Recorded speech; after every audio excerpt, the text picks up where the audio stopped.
Bueno, un cordial saludo para todos y para todas. Vamos a continuar con nuestro curso de química de grado 10º y 11. Esta es básicamente la última clase y la cual corresponde, al igual que la clase de hace 8 días, a un repaso general pensando en la evaluación final y posiblemente también en la evaluación de recuperación a las personas que necesiten realizar la recuperación de la asignatura. Entonces, vamos a continuar. Este repaso, recuerden que es pues de los temas que nosotros vimos, de las clases que nosotros tuvimos en química y encaminados o mirando que ustedes pues tengan una preparación para, como les decía, la evaluación final. Entonces ya hace 8 días habíamos empezado, hablamos en gran parte, ya casi pues en la totalidad de los temas, sin embargo ahí hacen falta algunos.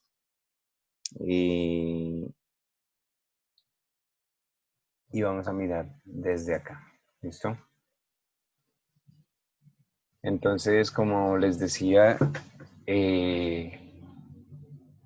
dentro de los temas que nosotros vimos, alcanzamos a ver las masas moleculares, es la masa de una molécula de un compuesto, ¿cierto? Y las moléculas, entonces, mire, podemos utilizar incluso este ejemplo.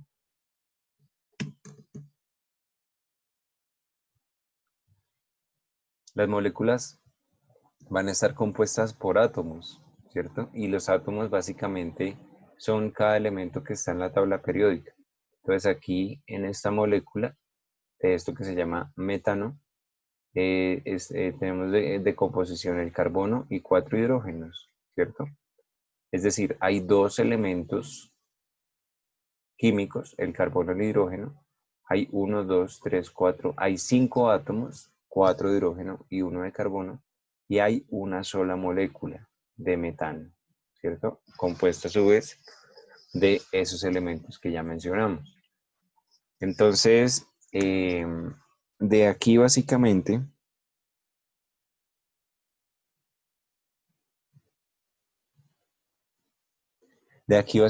¿qué podríamos nosotros identificar? Esto que vemos acá es una estructura tridimensional del metano, pero esto que aparece aquí abajo se denomina una fórmula química o fórmula molecular, ¿cierto? ¿Qué nos indica? Que hay un carbono y que hay 4 hidrógenos. Este número de acá se denomina o se llama subíndice, ¿cierto? Sub porque está abajo, ¿cierto? También podría decirse que hay superíndices, pero vendrían arriba como un exponente, como cuando se veía entonces la potenciación en matemáticas. Aquí en este caso se denomina subíndice a ese número que está abajo a la derecha de esa letra que representa a ese elemento químico. Y que porque el 4 solo afecta al hidrógeno, porque se dice que hay 4 hidrógenos y también no se diría que hay 4 carbonos, porque para que estuviese afectado este carbono tendría que tener su propio subíndice. Bueno, y si entonces hay un solo carbono, porque aquí no aparece un 1 como subíndice, no es necesario, ¿cierto? Si tapáramos aquí este H4, podríamos decir, ¿cuántos carbonos ven? Yo les preguntaría, ¿cuántos carbonos ven?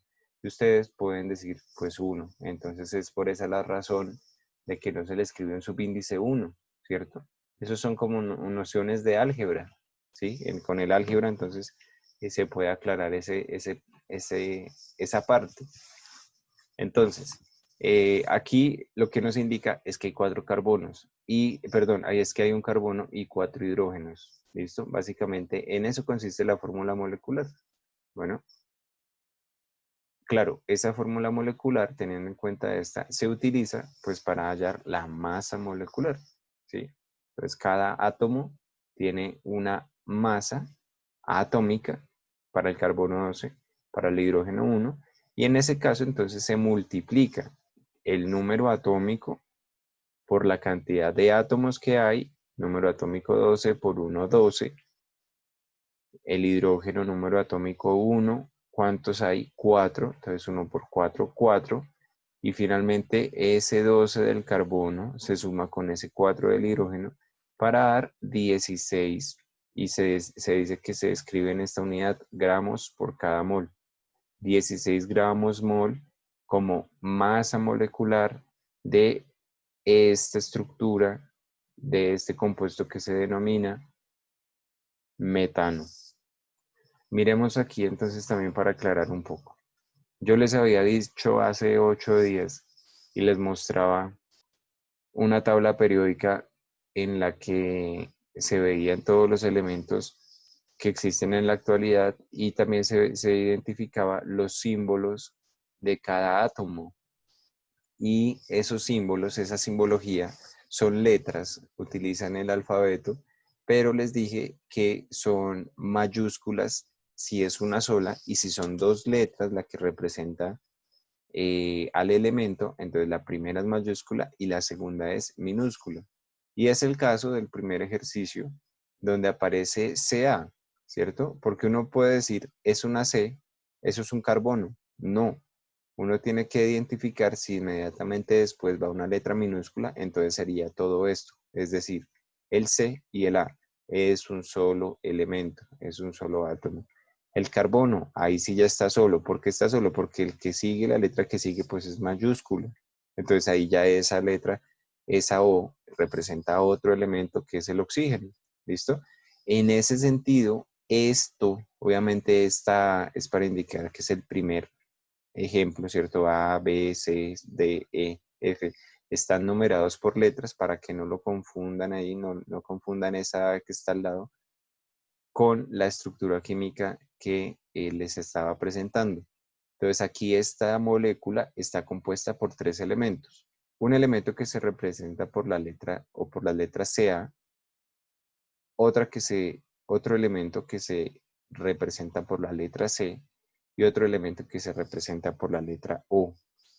En ese sentido, usted va a tener la capacidad en el examen de responder ¿cuántos átomos de calcio hay? Pues usted va y mira, si no tiene subíndice, pues tiene uno. Ya lo dijimos en el anterior. El carbono, ¿cuántos carbonos hay? Uno. ¿Cuántos oxígenos hay? Tres. El siguiente ejercicio es lo mismo. Mire, aquí esto ya es distinto porque hay dos elementos que tienen que cada uno tiene un subíndice. Entonces el hidrógeno, ¿cuántos hidrógenos hay? Dos, porque no lo están mostrando explícitamente. Y el azufre, que viene a ser solo la S mayúscula, ¿cuántos subíndices? No tiene subíndices, quiere decir que hay un solo azufre. Y el oxígeno, le van a preguntar, ¿cuántos oxígenos hay? 4. Es solo observación. Miremos este último para aclarar esta parte. Y si nos preguntan cuántos hierros, que viene a ser Fe, ¿cuántos hierros hay? Solo hay uno. ¿Listo? Pilas, solo hay uno. ¿Qué pasa? Que aquí ya se utiliza el paréntesis, ¿cierto? El paréntesis para indicarnos que hay 3 de estos NO3. Hay 3 de estos NO3. ¿Qué nos indica que hay 3? Que el paréntesis, lo que me está encerrando, ¿cierto? Me indica que todo va a estar afectado por el subíndice que está por fuera, en este caso el 3 de afuera, ¿cierto? Y es todo, NO3. En ese sentido, nos preguntan, ¿cuántos hierros hay? 1. ¿Cuántos nitrógenos ve? Usted en principio puede decir, como no tiene subíndice el nitrógeno, hay 1, ¿cierto? Pero como ese nitrógeno está encerrado dentro de los paréntesis, entonces va a estar afectado por el 3 que está por fuera. Y ese 3 lo que va a hacer también por álgebra es multiplicar a ese 1 que está adentro, que no se ve. Quiere decir que nitrógenos, representados por la letra N, hay 3, porque 3 por 1, 3. Y oxígenos, que en este caso es O3, también va a estar afectado por lo que porque está dentro del paréntesis por este 3 de afuera. Otra vez el 3 va a multiplicar al subíndice de adentro, que para el oxígeno es 3. 3 por 3, 9. Y de esa forma contestaríamos de la siguiente manera. Hierro, hay 1. Nitrógeno, hay 3, porque 3 por 1, 3. Oxígeno, hay 9, porque 3 por 3, 9. Clarísimo. Miremos este último ejemplo que también utiliza paréntesis. Y este es más fácil. Aluminios, como está por fuera del paréntesis, no lo afecta este 3. Hay 1. Oxígenos, hay 1 solo, pero como está dentro del paréntesis le afecta este 3. 3 por 1, 3 oxígenos. Hidrógenos, subíndice 1 que no se coloca y se multiplica 3 por 1, 3 hidrógenos. Sería un aluminio, 3 oxígenos, 3 hidrógenos. ¿Listos? Bueno, seguimos avanzando.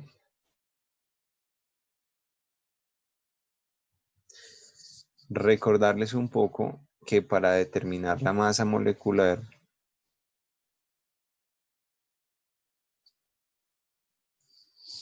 de un compuesto se realiza así. Una vez usted identifique cuántos átomos hay, ¿cierto? Lo que estamos haciendo acá. ¿Cuántos átomos hay? Lo que se hace es escribirlo así en forma vertical. Carbono, y 2 puntos. Masa atómica, que por ejemplo si yo les coloco un ejercicio en la evaluación, yo no le voy a decir cuál es la masa atómica del carbono, yo le voy a decir, le voy a dar ese dato para que usted pueda hacer lógicamente el proceso de determinar la masa molecular. Entonces va a escribir carbono, por ejemplo, si este fuera el caso, carbono 2 puntos, ¿cuánto es la masa atómica? 12 multiplicado por ¿cuántas veces, cuántos carbonos hay? 1, pues aquí no se multiplica, pero debería ir por 1.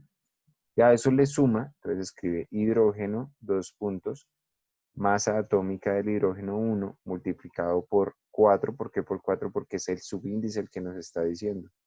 Esto básicamente se multiplica la masa atómica por la cantidad de átomos que hay, otra vez, y se le suma la masa atómica del siguiente elemento que compone ese compuesto.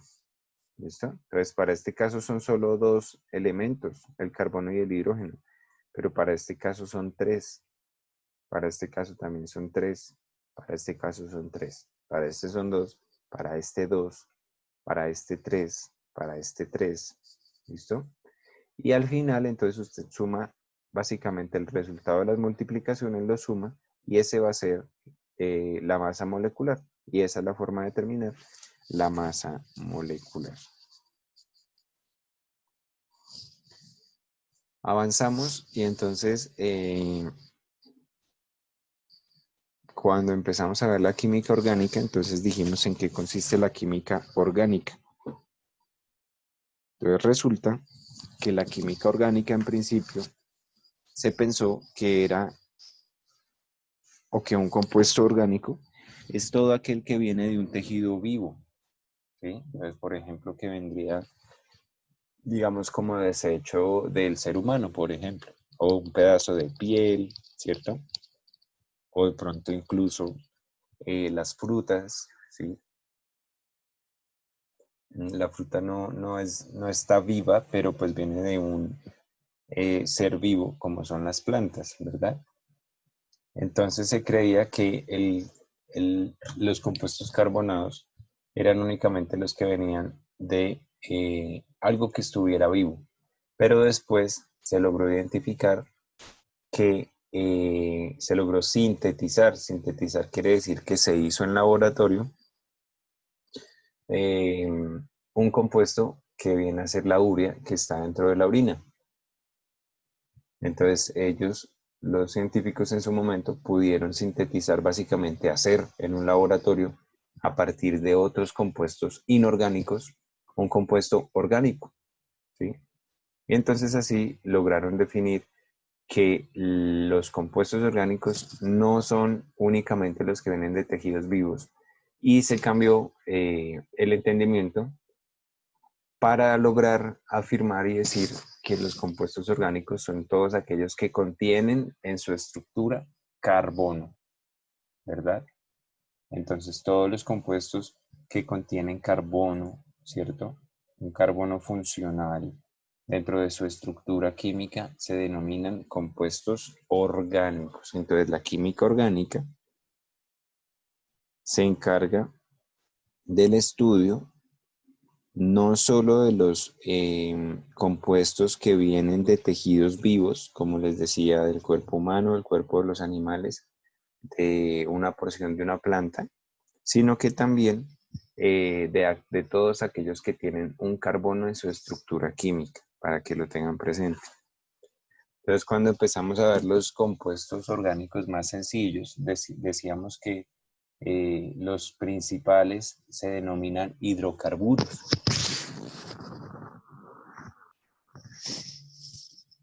Entonces, los principales compuestos se denominan hidrocarburos, hidro de hidrógeno y carburo de carbonos, y que esos a su vez se dividen en 4 subfamilias, por decirlo así. Entonces, la primera familia y la más sencilla se llama hidrocarburos, y dentro de esas entonces se dividen en alcanos, alquenos, alquinos y aromáticos. Los aromáticos, bueno, empecemos por el principio. Los alcanos son los más sencillos de todos porque van a tener precisamente eso, enlaces sencillos, es decir, una sola barrita. Cuando se unen dos átomos, se representa esa unión por las barritas, por las líneas. Esas líneas para los alcanos todas son simples, es decir, entre cada átomo hay una sola línea. Aquí no se ven, pero en cada extremo de cada línea tendría que ir un hidrógeno. Entonces ahí están, ahí tienen que estar esos hidrógenos. Básicamente si fuera ese, porque aquí puede haber otro carbono y a ese carbono unir otros 3 hidrógenos, o 2 hidrógenos y un carbono, y ahí hacia allá otra vez el carbono cumple la función de estar unido a 4, o estar unido o haciendo enlace con 4 elementos. ¿Listo? Esa es la propiedad del carbono, que se puede unir con 4 elementos, o de hecho que siempre está unido a 4 elementos para que sea estable. Si no es así, va a buscar la forma de tener 4 enlaces, ¿listo? Y eso es lo que se le denomina una reacción química. Si el carbono pierde este enlace, él va a buscar la forma de reaccionar químicamente con otra molécula, con otro átomo, para lograr ese cuarto enlace, ¿listo? La siguiente se llaman alquenos, y es porque tienen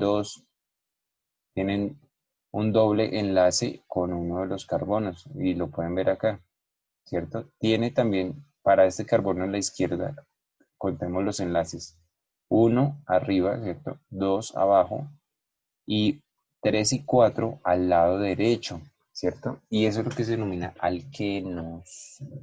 Y el carbono de la derecha hace lo mismo que el carbono de la izquierda, 1 arriba, 2 abajo, y a su lado izquierdo hace un doble enlace con ese carbono. ¿Listo? Y pasa algo similar con los alquinos. El carbono tiene también sus 4 enlaces, 1 a la izquierda, 2, 3 y 4 a la derecha, y el carbono de la derecha tiene un enlace a la derecha, 3, 4, 2, 3 y 4 enlaces a la izquierda con el otro carbono, y se llaman alquinos. ¿Listo? Aquí los pueden ver otra vez. Alquinos. Que tiene 3 alquinos, el que tiene 2 alqueno, y el que no tiene sino enlaces sencillos, alcanos, para que lo tengan en cuenta.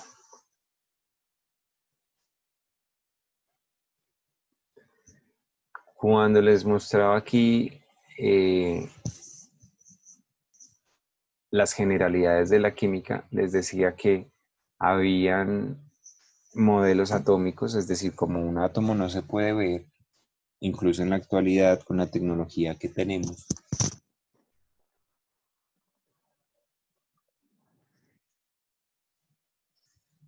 Como el átomo no se puede ver, entonces se planteaban modelos. Incluso el modelo más sencillo de todos fue hace mucho tiempo, mire, antes de Cristo, antes de que Cristo naciera, ya en el año 400 en Grecia y en la antigua Grecia, se planteaban, digamos que, modelos de cómo podía llegar a ser un átomo y se planteaba si mire, este átomo es indivisible. ¿Qué quiere decir indivisible? Que no se puede dividir en más partes, en partes más pequeñas. Ya después con el tiempo se supo que dentro del átomo hay partículas subatómicas, ¿cierto? Que dentro del átomo hay partículas subatómicas, que son esas que hemos visto hasta el cansancio, que se llaman protones, neutrones, que están en el núcleo, y alrededor electrones, que lo que se mueven son los electrones, ¿cierto? Eso lo vimos. Entonces, vimos el modelo de Dalton, ¿cierto?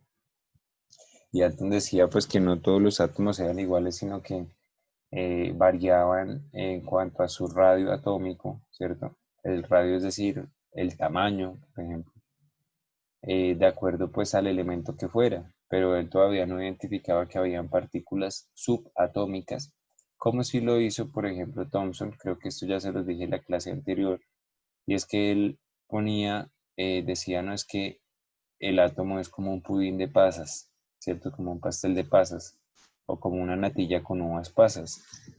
La natilla viene a ser de carga positiva y las pasas, o sea, los electrones, se adhieren a ese pastel como si estuviéramos espolvoreando uvas, ¿cierto?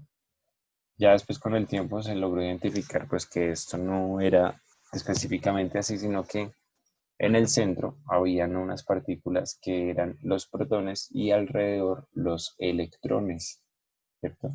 Ya después se logró identificar que habían unas partículas aparte de los protones en el centro, es decir, las cargas positivas, que habían unos adicionalmente que no tenían carga, que eran los neutrones, neutros, ¿cierto? Y alrededor seguían entonces los electrones orbitando. Ya después con el paso del tiempo se logró saber que los electrones pueden pasar de una capa de energía a otra, es decir, como que se alejan o se acercan hacia el núcleo del átomo y pues que ahí digamos que hay un desprendimiento o captación de energía, pero eso ya es de pronto un poco más complejo. Y ya después se supo también que se planteaba pues el modelo, el último modelo de todos, que viene a ser el modelo cuántico, en el que pues se entiende que de acuerdo a la cantidad de electrones que tenga el átomo, pues va a ser también básicamente la configuración electrónica, y ahí fue donde empezamos a hablar de la configuración electrónica. Listo, seguimos mirando.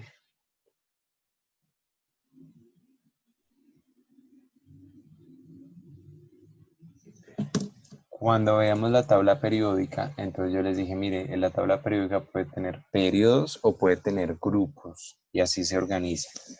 Entonces, una columna corresponde a un grupo. Las columnas en este caso corresponden a grupos, ¿sí? Y las columnas van de arriba hacia abajo o de abajo hacia arriba, como ustedes lo quieran mirar, ¿cierto? Columna. Y también se identifica como lo vertical, ¿cierto? Una estructura vertical, es decir, de abajo hacia arriba o de arriba hacia abajo. Y eso se llaman grupos. Y aquí lo está diciendo la imagen. Grupo 1 de izquierda a derecha, 2, 3, 4, 5, 6, 7, 8, 9, 10, 11, 12. Continúa aquí arriba 13, 14, 15, 16, 17 y 18. Y esos son los 18 grupos que hay de los elementos químicos en el planeta Tierra, ¿cierto? Puede haber más, pero básicamente esa es la estructura. Está estructurado así en 18 grupos, es decir, verticales como columnas, y los que se llaman periodos son horizontales, ¿listo? Del horizonte, es decir, que van de izquierda a derecha, de izquierda a derecha, de izquierda a derecha, ¿cierto? Horizontales. Esos se llaman periodos, ¿sí? Y se estructuraron así porque básicamente cada periodo cumplía con características similares, ¿cierto? Entonces los del periodo 1 cumplían características similares en cuanto a cantidad u organización de electrones, ¿cierto? Entonces aquí se volvía a repetir un patrón, se volvía a repetir un patrón, se repetían patrones y volvían a empezar. Quiere decir que estos de aquí de la derecha, que se llaman gases nobles, cumplían el patrón de tener todos sus órbitas llenas de electrones, ¿cierto? Cuando lo vemos acá, que en la última órbita no les faltara nada, ¿cierto? No les faltara ningún electrón. Hay algunos elementos que les faltan electrones y por eso se unen con otros que les pueden dar electrones y por eso es que se dan las uniones entre átomos para formar compuestos, pero estos para que sean estables, como les decía, en la naturaleza. Si no es así, van a reaccionar, ¿cierto? Es el concepto de la reacción química, de que sus elementos en la última capa no están compuestos y reaccionan. Por lo general se juntan estos de aquí con los de acá. Si se juntara el sodio con el cloro, se juntan, forman un cristal que se llama cloruro de sodio y es la misma sal de la mesa con la que se cocina.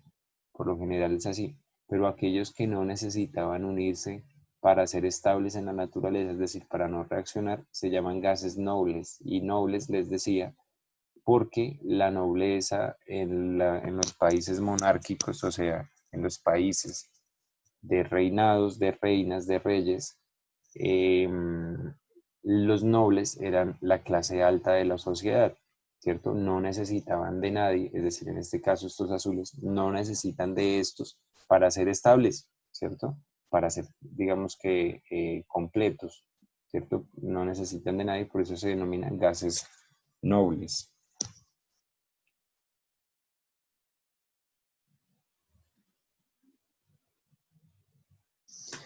Es de pronto aquí de identificar esto, y es que también es a veces de lógica decir, un átomo, mientras más grande sea su radio atómico, más alta será su masa.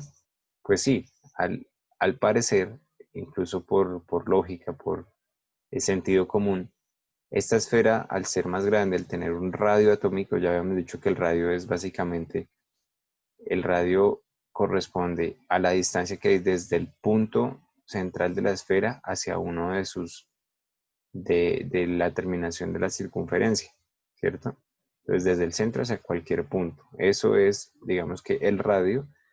Y si el radio atómico es mayor, pues corresponderá a que el átomo va a ser más pesado, ¿cierto? Eso ahí lo podemos decir como les digo, por sentido común.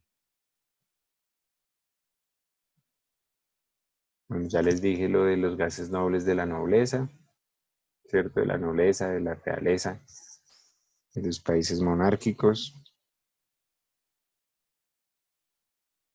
De pronto aquí recordarles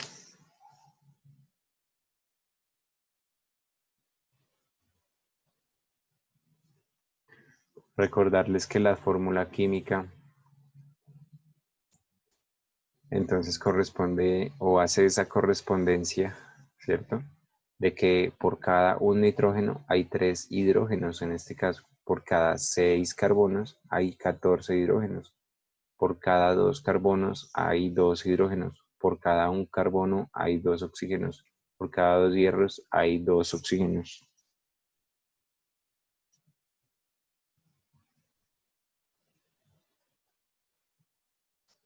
¿Listos? Y aquí ya otra vez también ya les había dicho. Alcanos, alquenos y alquinos, ¿cierto? Alcanos, un solo enlace, alquenos, 2, alquinos, 3. Y aromáticos, no les dije, pero son aquellos que se vuelven un ciclo, es decir, que se cierran. Ya después de tener de pronto una línea tan larga, esto va a tender a cerrarse, a sellarse. Por lo general se ciclan en formando esto que se llama un hexágono, ¿cierto? Un hexágono, pero también se pueden cerrar y pueden formar un pentágono. Es decir, ya no de 5, de 6 lados, 1, 2, 3, 4, 5, 6, sino de 5. ¿Listos? Básicamente, entonces, ese es el repaso para no solo la evaluación, sino también para el examen de recuperación, que va a ser entonces el 31 de octubre. Entonces, esperando que les vaya muy bien en su examen. Si ustedes vieron este video y vieron el anterior de la clase anterior, básicamente van a tener las herramientas para tener un buen desempeño en ese examen final. ¿Listos? Entonces, esperando que tengan también un feliz grado. Básicamente ya aquí nos despedimos. Muchas gracias por el tiempo para ustedes y felicitaciones por, digamos que llevar a feliz término ese bachillerato. ¿Listo? Entonces que estén muy bien y que tengan un resto de feliz semana. Hasta luego para todos.